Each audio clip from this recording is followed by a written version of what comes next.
I would put her at a body condition of like 3 out of 9 or even 2.5 out of 9. So she seems very young. Yeah.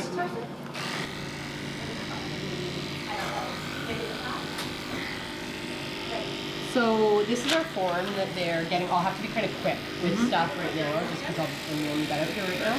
But so this is their form. So we assessed them. We did a physical on her. So she's very thin. She's underweight. She's not got the greatest mouth. I can show you. So she's missing a bunch of incisors here. She's got some mild to moderate stomatitis. I mean, I've been aware of this for a long time. But I had no idea of the scope of how many animals you're actually working. In the feral cat community, yeah, for sure. Yeah. Like I would say most people that are colony caretakers that care for a larger colony will know about it. He gets the rabies on the right, and then we'll put those stickers on the front, and he gets the FBRCP in the left here. It's small like that, and then every caretaker who reaches out or starts using a clinic gets added to our email list. On our volunteer list alone, it's at least 140 now. Wow. Not that necessarily all those are active. Like some people will come once and never come again. Yeah.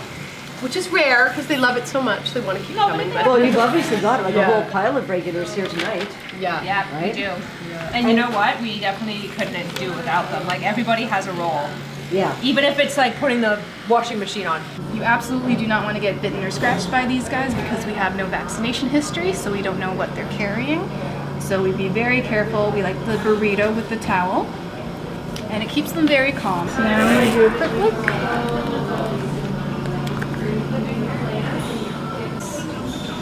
So he's fairly young. He's got a small area of alopecia above his left eye. So if that was an open wound, we would give Convenio, we would give an antibiotic, but it's closed, it doesn't need further treatment. Okay. And the other little cat with the thing in her mouth, what do we do about that? I wrote to the caretakers, we have this section on the front that says info to caretakers. Okay. Do you want a microchip, Vicky? Of course. So we microchip these guys so they're registered to a colony so we can keep track of them. And all shelters and clinics have microchip scanners, and the number links right back to this cat. So do you do this all day and all night? Well, today I did, yeah. We always put them in bum weight. And if you have a hard time getting them in a bit, just tip them up a bit so they slide in. Yeah. Just see how she's lying there. Sure, yeah. And we always do ear up. Ear up, okay. Okay, so it's very fast. It's like maybe 7 minutes to spare cat. And that's it, she's done. Do you know about ear tipping? No. So ear tipping is the universal sign of a spayed and neutered animal. So we'll tip the left ear, and it's typically 1/4 inch, but proportional if the animal is smaller.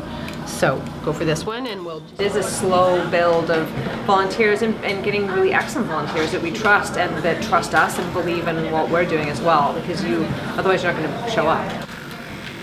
3. Closer to 3. A lot of people are getting their cats from rescues or from humane societies or from the city shelters, and those animals are always sterilized before they're released to their adoptive owner. And then, did you give the Revolution? Yes. We've given the vaccines. Yes. And we can now prep for surgery. Oh dear. So this one has probably recently had kittens. So she's lactating. She does have a litter out there somewhere. So we'll let the colony caretakers know so they can look out for her kittens and make sure they get their mama back. Now you're going to neuter him right now? Yeah. Okay, so we're not going to take this. We're going to stick to the feel-good stuff. This is the feel-good stuff. No, it is. This is removing the part that's going to make the babies. Actually, I got asked at the conference, why do you think nobody else does this? It's such a great model. And it was actually one of the THS vets had asked me that, and I said, because nobody else has a humane society that's going to give them the space and pay for the material. And so yeah, absolutely, we could not do this without THS. But we are so thankful, and they're so accommodating to us. And so they're supplying everything, the suture, come in, just a sec. They're, suture, gloves, vaccines, all of it. We don't pay for a thing in here. They're really, really an amazing group to be able to work with. That's awesome. And you guys have been doing this for what, 5 years? I think so, yeah. That's an unbelievable amount of cats. I think we're almost at 4,000 cats total. Wow, that's great. Let's talk about bylaws. There was a group in Kitchener that's looking to start this, and their bylaws don't allow free roaming cats. Try to get city councillors on board and look at what your bylaws are. and it may be that you'll have to change bylaws to have free roaming cats. If you have an animal care and control that's, collecting strays, collecting ferals, certainly if you can get them on board to do TNR versus euthanasia of the ferals, that's always a great step. And we've costed out what we figure it is per animal, and it's about, we think about $35 for a spay and about $20 for a neuter. And this is major surgery. Absolutely. And so you have 4 vets in there right now. 4 vets, yeah.